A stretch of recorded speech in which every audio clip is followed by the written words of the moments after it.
questions? Everybody's here. Oh, Yeah, sorry. yeah, over here. I saw him walking out. I'm over there. Thanks, Supervisor, for being here this evening. Thank you so much.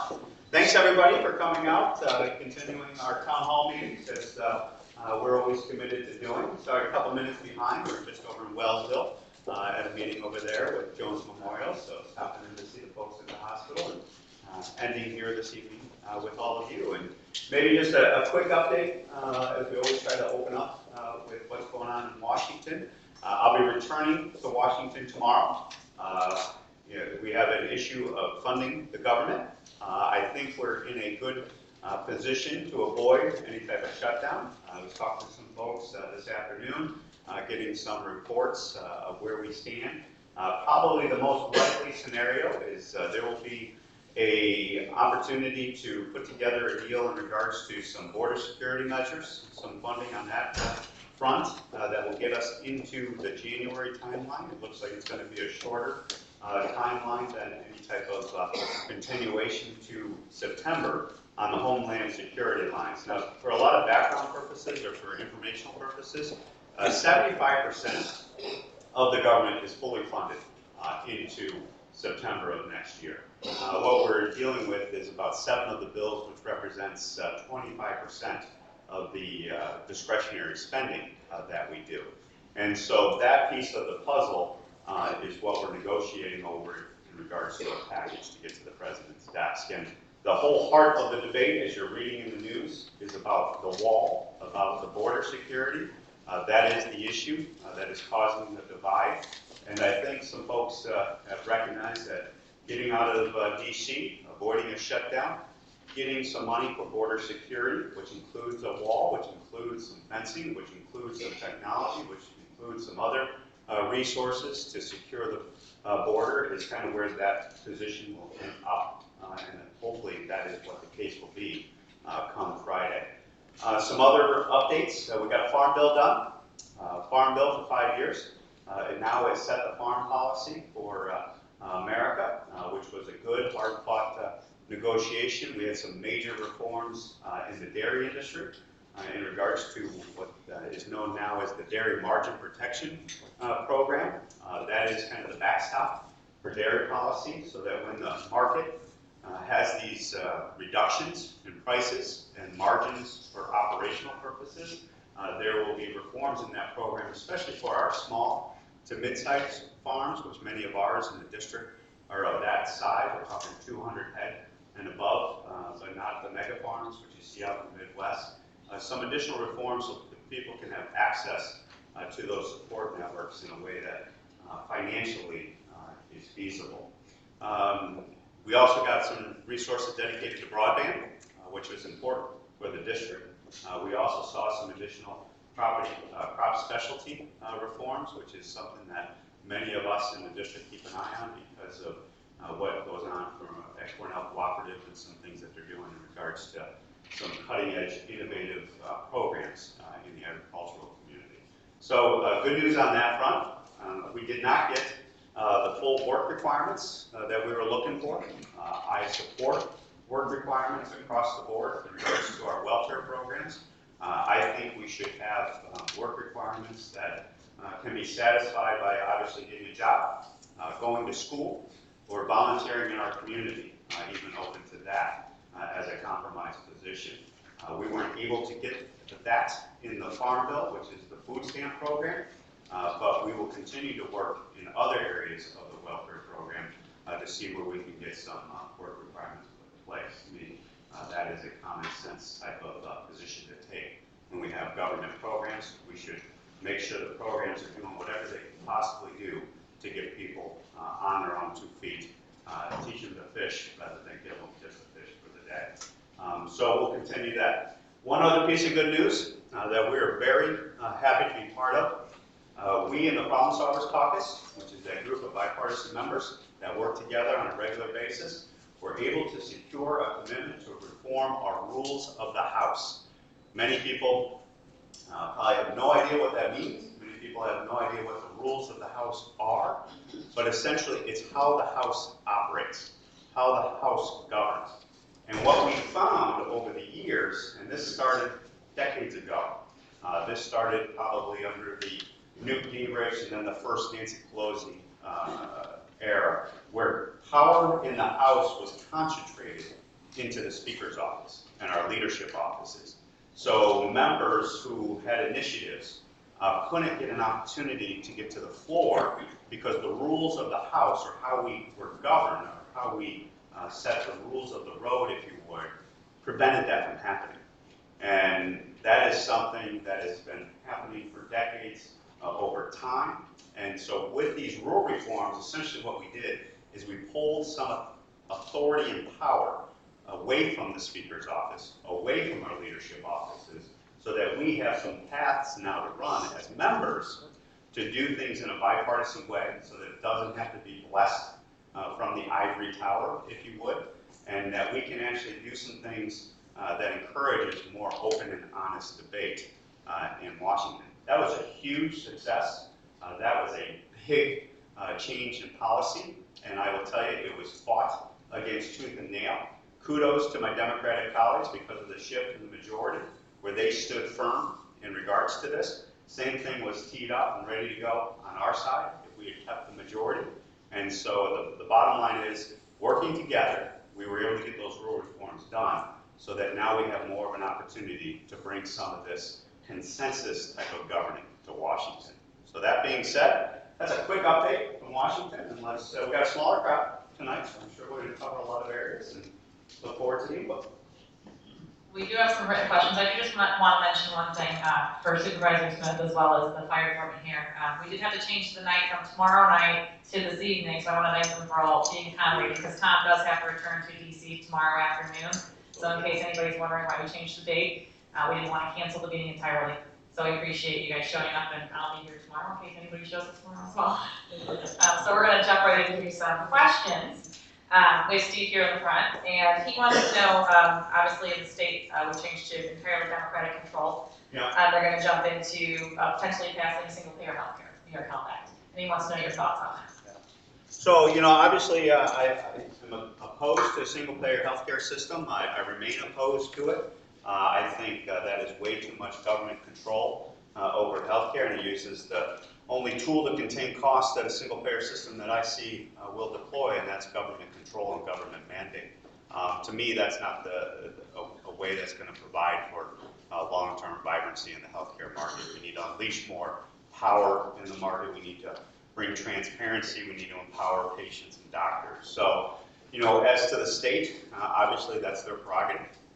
That is their choice, and we'll see what New York State chooses to do, but that's a state determination. Now, my concern is if we do this, I've seen many reports out there. How we're going to pay for it is going to be a significant question, especially to many of us in upstate that is suffering tremendous amounts of tax burden, be it at the property tax burden, be it at the income tax burden, be it at the sales tax burden.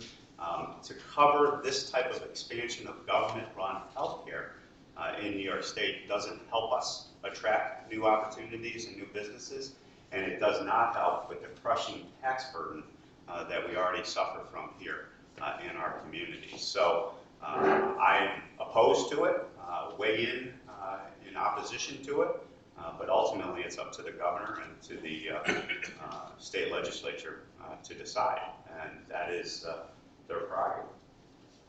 That answer it? Well, thank you. Appreciate it. Appreciate it.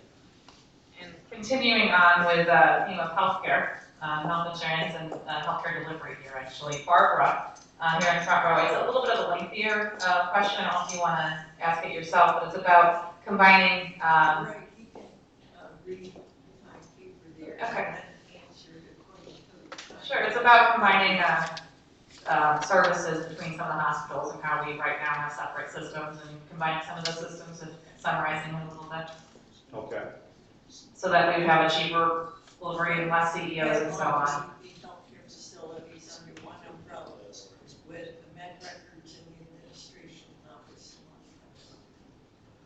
Make it easier to be transferred from one facility to another without being named the line and patient around gut retention. Okay. So essentially what I'm reading is kind of a consolidation into a new medical service. And right now we've got a few different networks that Right. There has been mention in the news that the state is looking over, taking over the health care here, but I haven't seen anything in writing. So a couple of these things are occurring, and maybe I'm misinterpreting, Barbara, what the intent of the paper is, just glancing at it. Right. But there is a lot of consolidation in healthcare right now. It's already happening as we see the transformation of healthcare, especially in rural communities. So you're starting to see folks like Guthrie, folks like Rochester General, folks like Cayuga Medical who are in our area, even Geisinger networks coming up from Pennsylvania, who are picking up more of a regional-based approach. We're seeing it on the other side of the district in Chautauqua County with Kaleida Health and the Catholics and UPMC, which is out of Pittsburgh.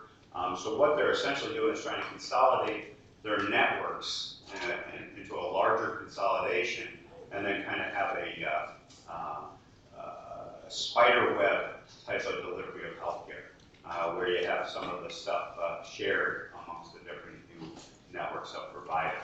The state-run option, I don't know if you're referring to single-payer healthcare, or you're talking about state-run healthcare. The comment was made in general, unless if you find on the news report that I, Okay. and what I would like to see is one name, like the Southern Care Health, all under one name. All under one name and one network. Okay. You know, that's We all be called the same thing. all one network of Right, one one provider. administration building, one CEO, and your med records be in one place, so regardless of where you want, they have access to your med records immediately to avoid any duplication of tests which your insurance company is not going to pay for. So there's a lot of that, like I said, a lot of that is happening. I know there's networks where different systems, like we saw a lot of it start up in Rochester with the Rochester Medical Society led some charges on that in regards to electronic health records, coordinating services. A lot of when University of Rochester came into town, and we're working with St. James out of Cornell, and then Wellsville, as well as Noyes up in Dansville, just outside the district lines. They're sharing administrative positions, they're sharing clerical work, IT services. I was in Chicago with a bunch of the Chicago medical providers, seeing firsthand how they were networking across systems to make them interoperable, so that like in our area, Guthrie and maybe University of Rochester, strong, if you would, medical work together in regards to having that ability to talk to each other and coordinate with each other. That I think is something that's worthwhile to pursue. There are some things in the law maybe we could support, you know, these antitrust provisions, these things that a lot of the folks hide behind when they're trying to carve up territory and not work with each other. But I think a lot of that by its own nature is coming to an end because of the problems and pressure in healthcare, where costs are just continuing to go up. So they're trying to figure out a way, how do we cut costs and provide additional services? But one provider, to me, may be problematic in the sense of you put all your eggs in one basket, you lose that ability to have competitive pressure that I'm more of a fan of in regards to trying to get costs going down. So maybe that's just some thoughts in regards to it. We'll continue to look at it though. Did that answer that question? I don't know. Yes, you did. All right, we're going to switch topics. We have John from Corning. I don't know if John, where John is. John. He's concerned about, he sees as President Trump's attacks on FBI and Justice Department, and wants to know if you'll be standing up to these attacks. Sure. So, John, when the attacks, what are you referring to exactly? James Comey today was asked about it. He said the attacks against the FBI, of course he was director, was fired, and the Justice Department by President Trump is hurting our democracy. He says, when are the Republicans going to stand up to Donald Trump? Okay. And that's why he would stand up to Donald Trump. Yeah, well, I appreciate that, and we do weigh in with the president. We do have a relationship with the president. I can weigh into with him, and I do use our relationship to constructively weigh in when I disagree with the president. Yeah, and you'll see me do that on both sides of the aisle. I don't get up there on the floor of the House. I don't get up there in front of the press and engage in bomb throwing or anything like that. When I disagree with someone, I tend to try to search them out, deliver my disagreement to them as constructively as possible. I think that's the better approach. I think, you know, the whole issue of protecting the justice system is something I support. I think having an independent justice system is something we need in America. But also we need to hold the Justice Department accountable if it oversteps its bounds. So there's a balance there that needs to be struck, and that's what we try to search for in regards to a lot of these things that are coming down. There have been some very concerning powers potentially abused by folks in the Justice Department in regards to their overreach and their overextension. And that is something I'm generally sensitive to because I do respect individual rights. I respect the privacy rights of individuals, and I respect the constitutional rights of individuals. But at the same time, you do need that law enforcement tool to be given its independence to pursue the bad guys. Yeah. What are some examples of the overreach that you saw? Oh, overreach. Some of the potential misuse of Justice Departments in regards to relying upon a dossier that now has become public, and some of the details there that are still classified that are coming up. This was the dossier poll report that came up during the election process of 2016. That dossier has been, in my opinion, found to be not based upon evidence, not based upon fact, and it became a piece of evidence in and of itself that was self-verifying by those who supported it. They didn't actually do the work to get to the underlying facts of it, and all they essentially did was put it out in the public domain. They created the dossier, they put it in the public domain, and because it was reported to itself, it became kind of the evidence upon which some warrants and FISA warrants and things like that were utilized to go after. And that is very troublesome, that if you don't do the due diligence as law enforcement to get to the actual evidence that supports it, and all you're doing is relying upon, well, I heard from a congressman at a town hall meeting in Bath that was reported in the local paper the next day that XYZ had an issue, and that becomes the evidence upon which you apply for the warrant. That is a very slippery slope that becomes very damaging. That didn't happen. I did read an article. Yeah, there is definitely some, Out there. in my humble opinion, from what has been Oh, your humble publicly opinion, released, yes. what has been publicly released and how that's been pursued, it has been widely reported and found now publicly. I guess we'll find that out. that dossier was not based on true evidentiary evidence, and that is a problem. 100% false? That's a problem. Yeah, that's a problem. 100% of the That dossier was dossier- false? Not, well, but of course, the dossier was made up of 12 to 14 pages, so there are pieces of it that have factual. You just made a claim that connotation. it's not factual. No, that's not what I said. What I said is the basis for the warrant upon which they apply. When you look at, if I said I have a dossier on Tom Reed, well, Tom Reed exists. That's factual. But the basis upon which you apply for the warrant that related to the circumstances surrounding Tom Reed, that is what I'm talking about. And that is concerning. That is very concerning. And so you've seen law enforcement over the years. You've seen law enforcement utilizing its authority I in just a wanted different way. to comment on that. And so that's what we're talking about. I did read an article about the FISA thing, and they were going through this, and this was very common, very correct, they followed the correct procedures in that. So And the good thing about it that will come out, that I'm hopeful will come out, and this is why we're going to have another conversation and another debate in America about the whole FISA process. Yeah. Because a lot of this stuff all occurs behind the scenes. This is a court that is by design, and needs to be, because you do have some real issues you got to balance. You got bad guys who, if you tell them what you're doing, will clearly use that information to avoid being caught. So you got to have a balance there, but sometimes when these things are happening this way, it's good to have it brought out into the public domain and see if there's a better way to do it. And that's where I think we're going to end up. Well, Bruce, since you're already talking, Yeah. figured I might as well ask your questions. So Bruce is mentioning that you voted against the budget deal because of the large deficit, or I believe it was early this year, not last year. And what will you do this year? And is there any particular areas you have? No. So, yeah, we did vote against the budget deal because of the debt crisis that is going off as we speak, that I believe is occurring as we sit here today.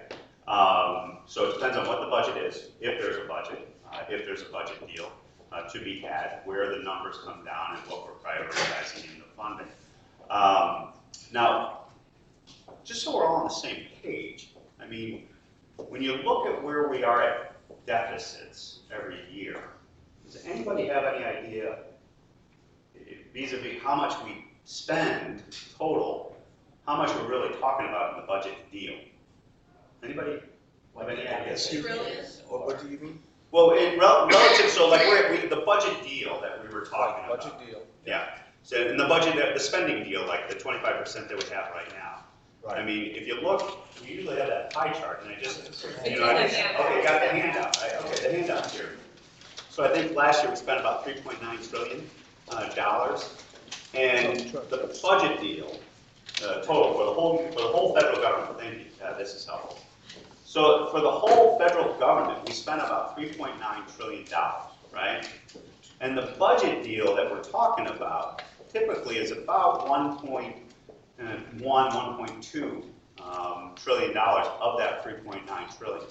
So my biggest concern about what we did in the last budget deal is that we significantly increased that $1.2 trillion number. And after we did tax reform, which I thought was a good thing, and I was willing to accept that potential impact on the deficit because I believed in the long-term growth opportunity that related to it, I was of the mindset, and I went to our leadership and said, we should not be increasing discretionary spending. We should not be increasing it to the level that they were proposing. And so they were going from I think it was 900 billion up to 1.2 trillion. And from my perspective, that was too significant of an expansion of spending. We should be doing whatever we can to set the tone that we are going to get our fiscal house in order and get the deficit under control. And so if we had to go up on defense spending, which I was supportive of, but we didn't need to raise it as high as we did, in my humble opinion. And we didn't need to couple it with non-defense increases that we did to bring it up to the $1.2 trillion.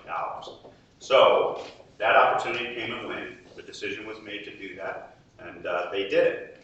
Now the question remains then, how are you going to bridge essentially $1 trillion deficit that's every year if all you're trying to do is do it on the back of that $1.2 trillion of discretionary spending? You just can't do it because that discretionary spending is pretty much comprised of everything we spend on defense, everything we spend on things that you may think of in the non-defense, housing, all of the traditional government expenditures that you can think of, transportation, aviation, a lot of the farm potential programs are under here. So if you don't get to the other pieces of that puzzle, then in my humble opinion, you're not being serious about addressing the deficit. And so I think you need to look at it across the entire spectrum. That means I would take a look at Medicaid, I would take a look at Medicare, I would take a look at Social Security, I would take a look at mandatory government spending, which is kind of the self-perpetuating government, this is the size of the government, and I would take a look at the non-defense and defense lines. So everything is where I would look. So then the question goes, okay, well then what are you going to do? Yeah. So one of the things that impacts a lot of these different pieces of the puzzle is you go back to healthcare.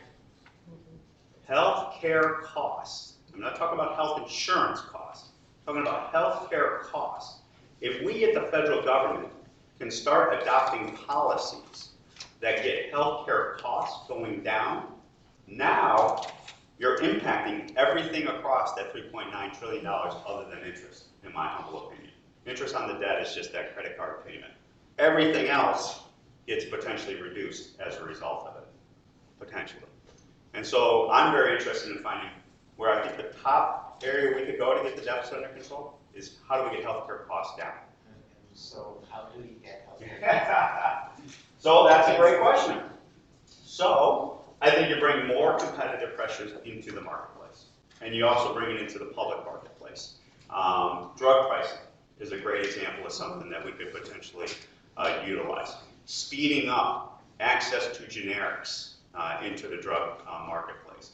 Making sure doctors are rewarded for value-based prescriptions, i.e. what that means is doctors, rather than for the number of prescriptions they write, they get a fee for, they actually get held accountable that the prescription they give you is the best prescription at the lowest cost that gives you the best return in regards to a medical outcome that the prescription has demonstrated to be. If you do that, now you're rewarding effective, efficient healthcare as opposed to just over-prescribing and incentivizing more prescriptions going out the door. That's a couple ideas. It's very small in the healthcare marketplace. $5 billion max. Well, yeah, but these are the things that, I think open up the door. I think we also have to have a very honest conversation. Medicare, for example. When you enroll in Medicare, I think there should be a requirement in Medicare that you have a discussion of end of life, that you have the discussion about advanced directives, that you have a discussion about hospice and palliative care, and that you get reimbursement models under Medicaid and Medicare that encourage and reward that. Why is that important? Because if you look at where we spend our healthcare dollars, a lot of times it's on that last 6 months of life that no one's talked about, no one's had a conversation about, because we don't want to recognize that circumstance as a nation, and you end up having tremendous amounts of healthcare dollars go out the door for care that people oftentimes don't want, didn't desire, and the quality of that life of 6 months is significantly worse than in regards to potentially if you go down the idea of embracing end-of-life care. That type of conversation, I will tell you, that moves the needle significantly. Just having that advanced directive requirement under Medicare is a $1.2 billion savings as counted by the bean counters out of Washington, D.C. on the healthcare system. So you get billion, no, not trillion, billion. But if you start adding these things up, John, you start to get some headway into this. So far. Okay. Well, well, I don't claim to be an expert on healthcare, but I will tell you that if we go down the concept of government-run healthcare of $30 trillion over 10 years, and what is the control mechanism? What's the price control mechanism in a government-run system? No one's been able to answer that question for me. Okay, what is the price control mechanism in the government-run healthcare? And I will tell you what I see in the reports when you look at actually the proposal and legislative, it's government mandate. It's government mandate saying, this is what we will pay you. This is what you will earn as a provider, as a nurse, as a doctor, as an assistant. And we will make the decisions whether or not, we, the government, will make the decision whether or not you're going to get that health care. Now That- it's insurance mandate. No, not necessarily. No, because there's accountability there. Because they're still replying to a marketplace. Now, I'm not defending the insurance market per se today. I think we need to get it out from behind the curtains that it operates within, and we need to make sure that those health insurance companies, we know what they're charging, who they're negotiating with, and what the true costs are going back and forth. So, but if you think government can make these wise decisions and contain those costs, I just don't see it happening. Well, Yeah. I sat here about a year and a half or 2 years ago, one of your meetings. I swear if I had taken it, I would have heard the same thing. Verbatim. It was hospice care. Why on earth would we expect, and if any polite, why would we expect anything to change? Republicans had control for 2 years. Now we're going to have a split Congress. I don't care who's right.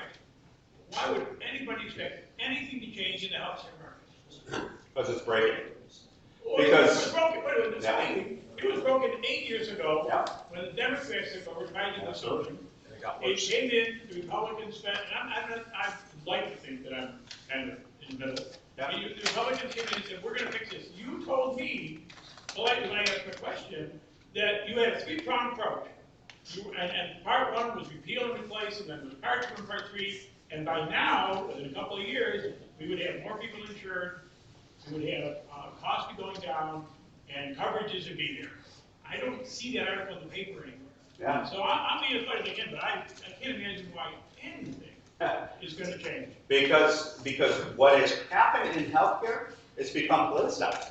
It has become a political ball that nobody wants to substantively say, let's join arms, Democrats, Republicans, and solve the problem. Because to solve the problem is hard. It is not easy. And politically, it comes at a cost. Because you're taking on tremendous amounts of stakeholders, policy that people aren't comfortable with because they haven't thought about it, they haven't had that debate. So the reason why you're hearing a lot of the same in regards to because I believe this is the right path, so I am still fighting to get this implemented, and it is incremental.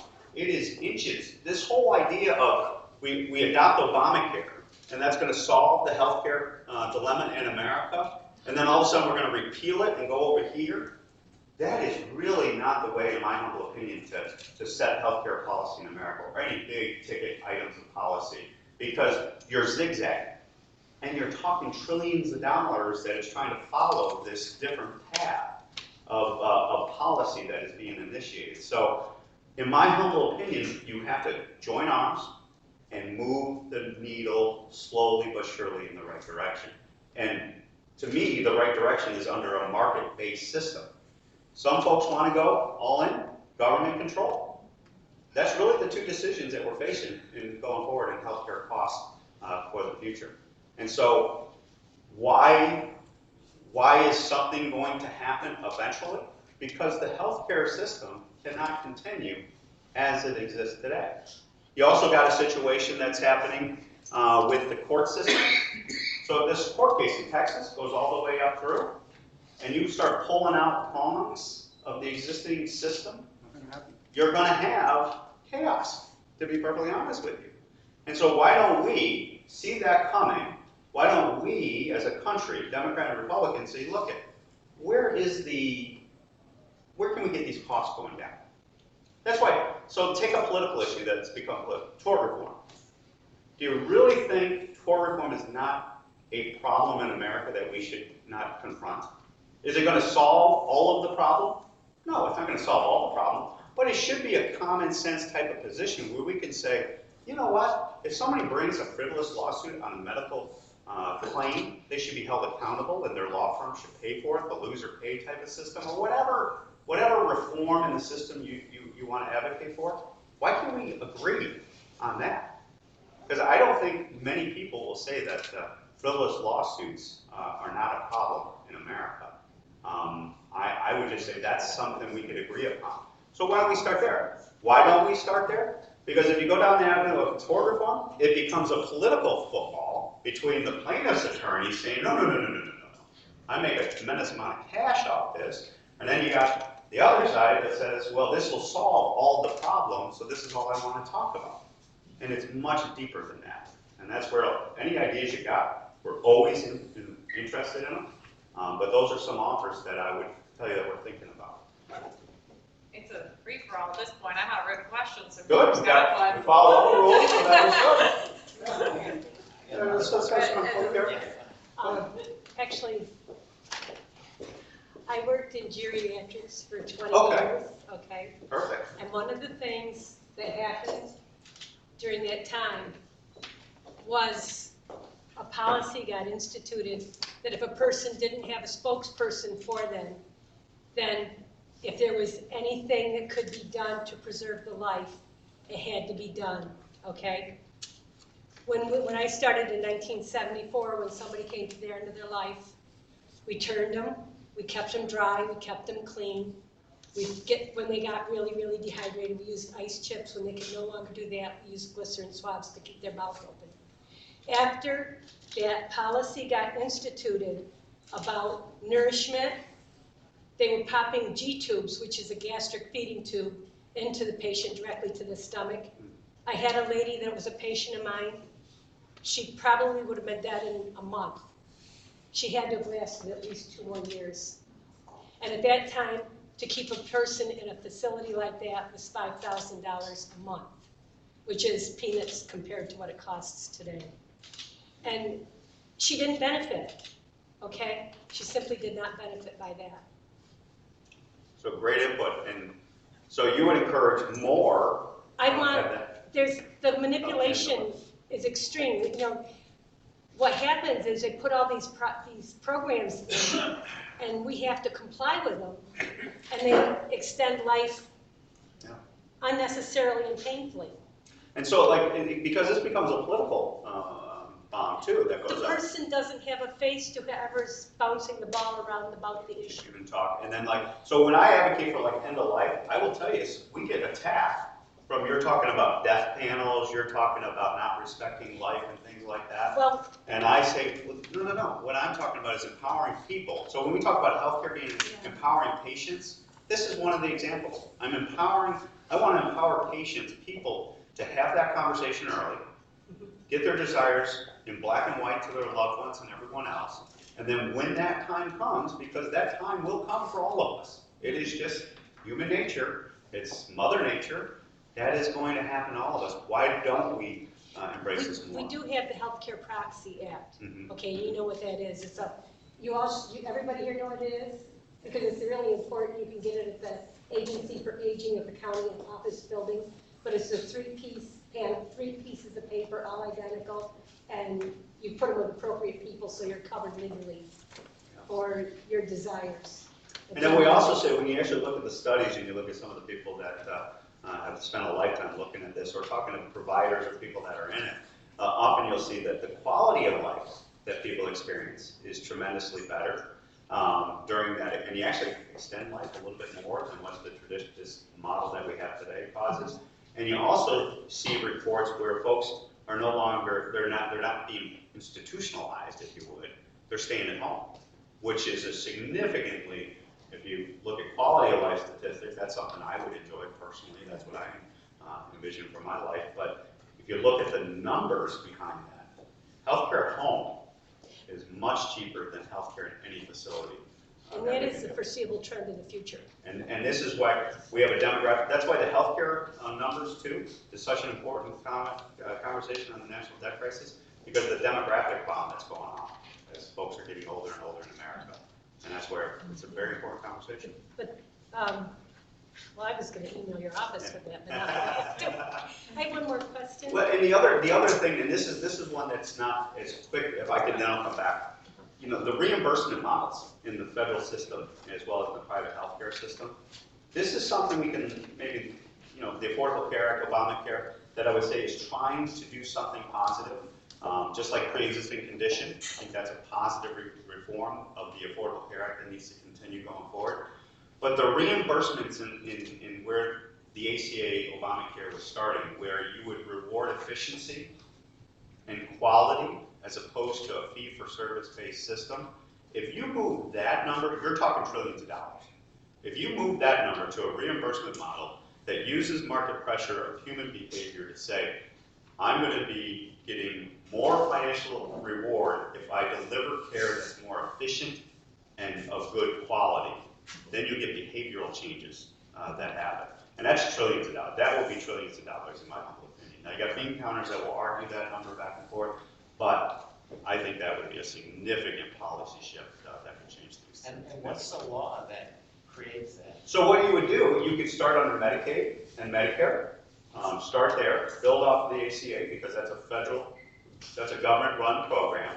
And then the private health insurance marketplace will adjust to it, because a lot of what we do in Medicare and Medicaid and our reimbursement policies filter over to the private health insurance market.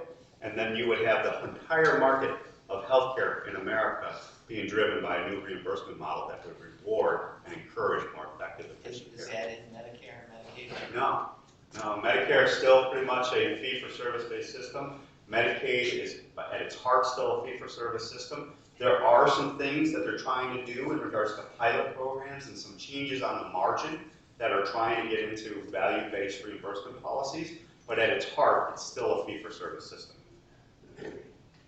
So, you do realize, though, those are all laws. The law about if you don't have a spokesperson, that's an actual law. So there's no way medical professionals can get around that. They absolutely have to do those things. And I have a question about the wall. Oh, okay. Are we still, with what they're talking about, with the reduced funding that came across, I Yes. was watching the news the other night, Is the goal still to have a wall? So the goal would be more than a wall, to be perfectly honest with you. And that's where this has become a political fight, not a substantive fight. Because right now, when I watched that press conference the other day with the president and Nancy Pelosi and Chuck Schumer, and the wall became the issue, Yeah, that was just, to me, it was all about the politics of the term wall.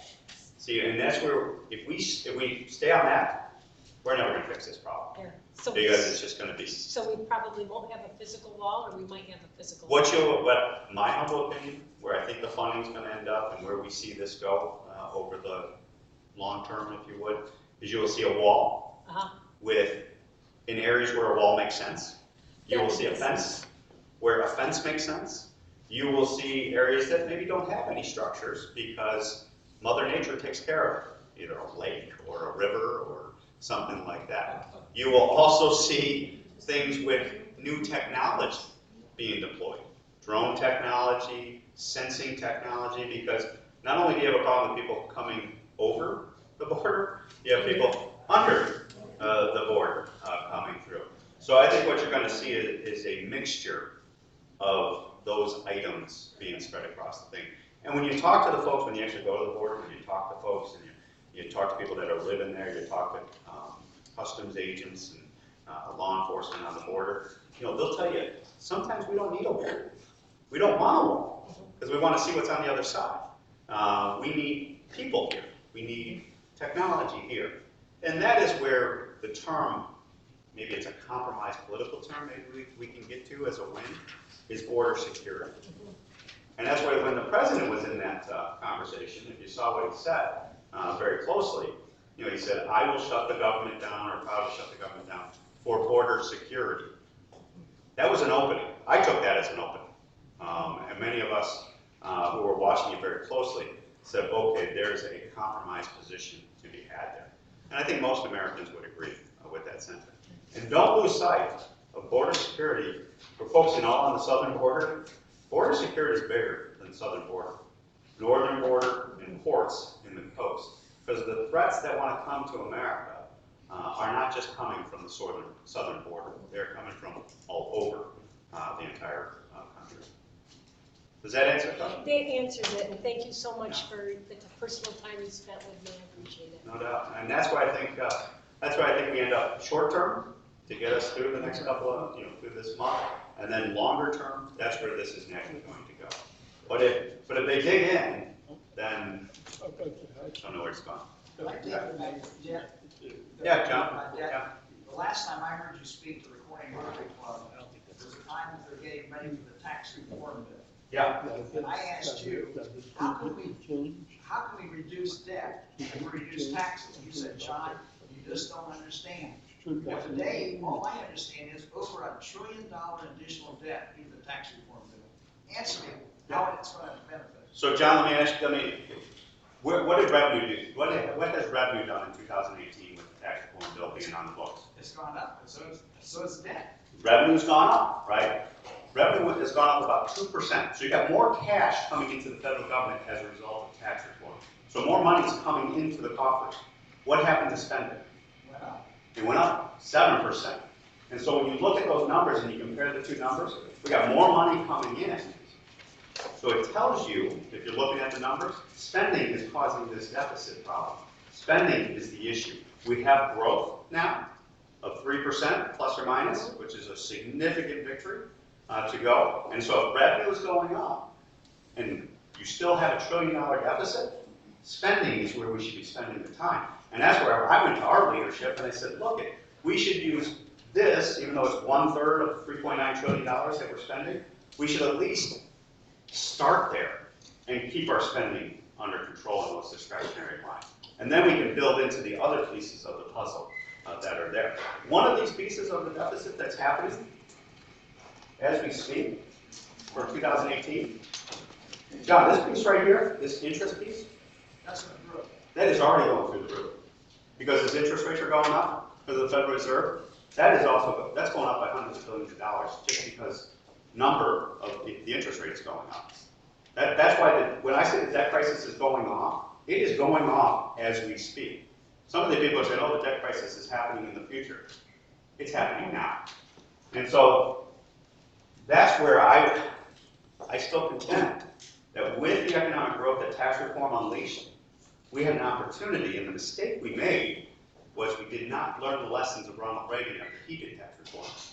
And we grew the economy in Reagan, and now this Congress made that mistake, where they expanded spending at the same time they did tax reform. They should have done tax reform, get the growth implemented, and kept spending at least flat or a marginal increase in regards to defense spending.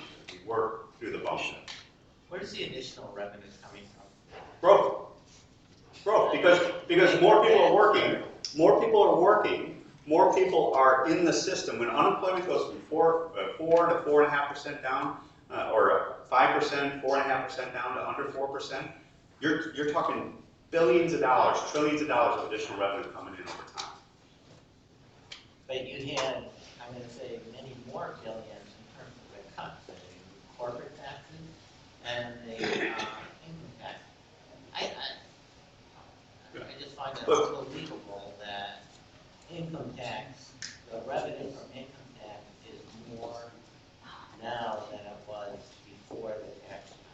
So, and this is where a lot of people get into the bond, because if you think it's a static number of people that are working, or it's a static number that are going, but if you got more people working, that means they have more income that is being taxed, and even though it's being taxed at a lower rate overall, it's still more people in a macro It perspective. depends on the elasticity of the curve, and I get that. Yeah, but even corporate reform. But I guess I just don't believe the number. Yeah. So why is the deficit, that was announced in September, October, more than what the Congressional Budget Office predicted, last spring when the tax cut was? Well, I think, I'd have to double check the CBO score. I think the CBO score is pretty accurate to where they thought it was going to be, but it could be a little bit different. It was higher, and because we didn't get the growth, the expectation. And this is one of the things too. I mean, if you went back historically and you looked at what people projected when they did like 86, last time we did tax reform, and you looked at what joint tax and the CBO, these are the guys who are in charge of keeping score, what they projected before we enacted the policy and then the actual numbers that came in, you'd be amazed how far off those numbers are. Because there's not a science to it per se, it's more of an art, because you got to make some fundamental assumptions. And so that's where I go back. Having the scores is very important, but also keeping common sense in the back of your mind to say, yeah, if we do cut taxes, I understand the argument that if you cut taxes by $100, you got $100 less coming into the revenue. So you could try to say that that's $100 less added to the deficit.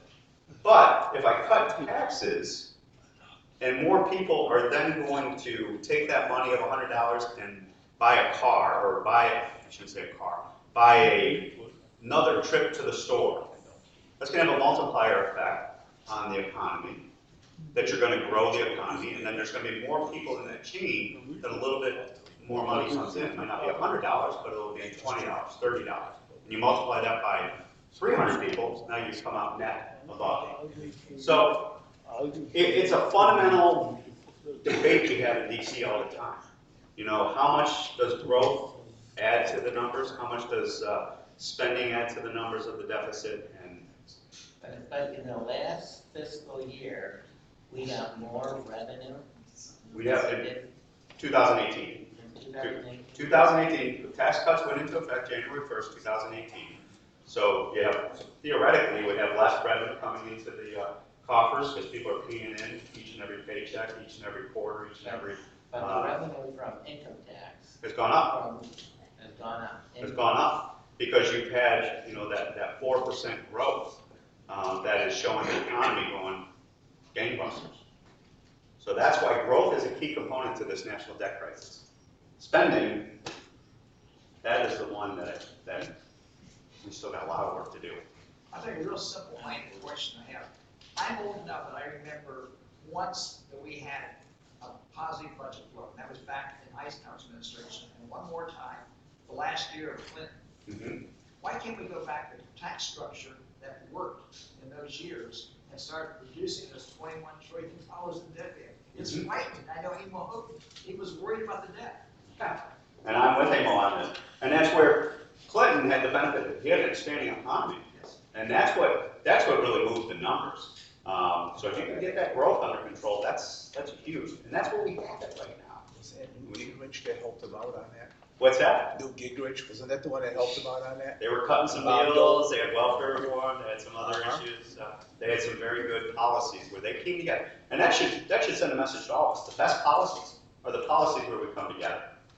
And we both agree that this is good.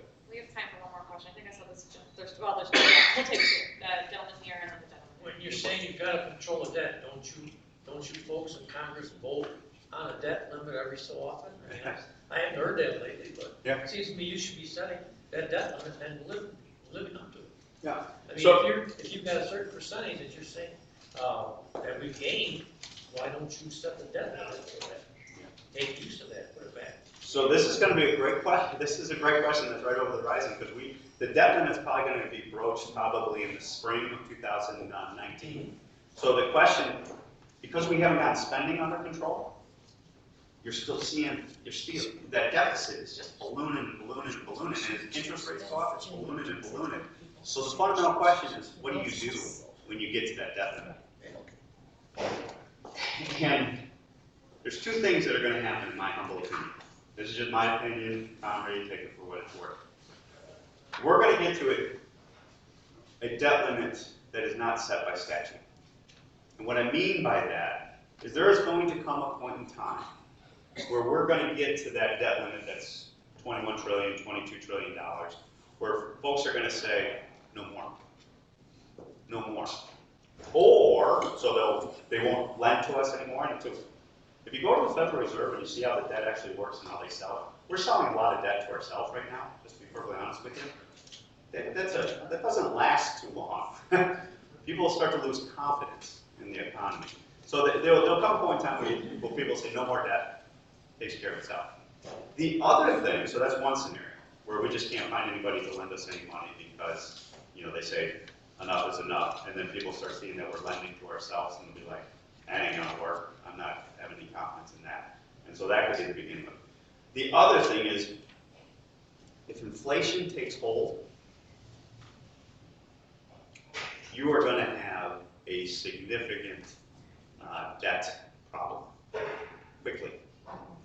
Because you're gonna have inflation in America that cannot be controlled by the primary tool that has been deployed under any economic model for decades, where you would use interest rates to contain that inflation. Think about the 1970s and 80s. Many of you lived those. You lived those, right? 21 to 2%. So I was a kid, 20 to 22%. What do you think that would do to our deficit right now? So we got, say, $20 trillion. You get a 20% interest rate on that? What is that, $4 trillion, right? That's the entire federal budget. The entire federal budget that would just have to go to service that debt. Those are the two scenarios I see happening if we don't fix this and force us to take it. So the question then becomes, some people, and this to me is probably, I don't support it, I think it's way risky, is they get to the debt limit by the statute and they say, you know what, we're not going to raise it. Because then what will happen is you will trigger default. And if America defaults on its debt, all bets are off. The world will have a whole major reaction to that in a very negative way. And so that's why when you start playing with default, the good thing about the debt limit statutorily is it makes us question this. It makes people come and put pressure on members of Congress, senators, and presidents to say, you need to stop this. Because if we just repeal it, like some of these folks in DC are trying to do, this thing will fly under the radar, And even though I believe it's going off now, it will go up and it'll get worse and worse and worse. And so that's why we can't repeal the debt limit restriction. We at least gotta force. I wouldn't say repeal it, I'm just saying. that No, no, I it's know. not to where it's gonna do some good. If you're telling me to hit a certain percentage under the way things are going, each year then set the debt limit accordingly, so that it's put back into Puts it going back. paying things off. So.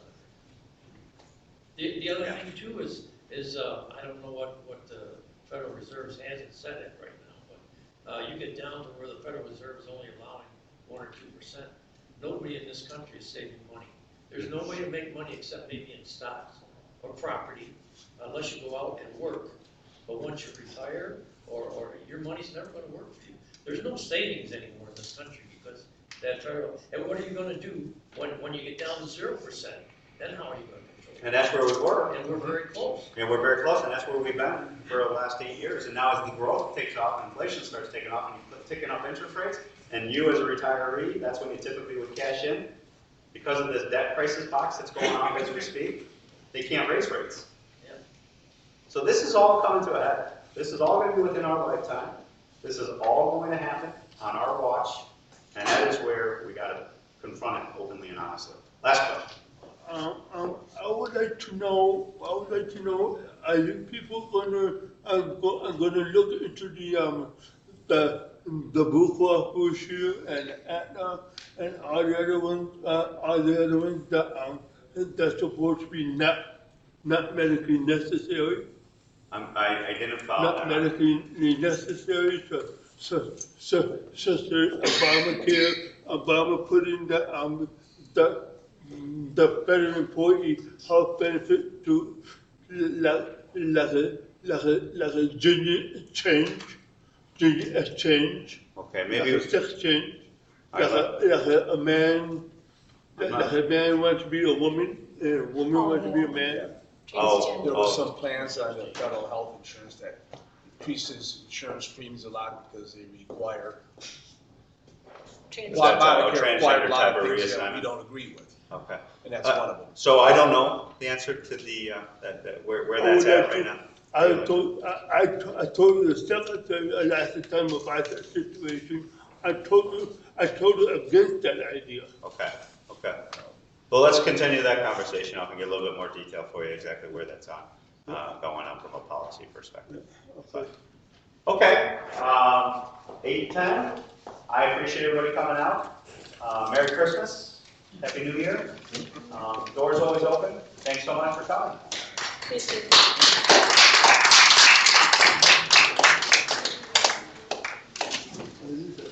Yes, you did. I don't want to be for transgender.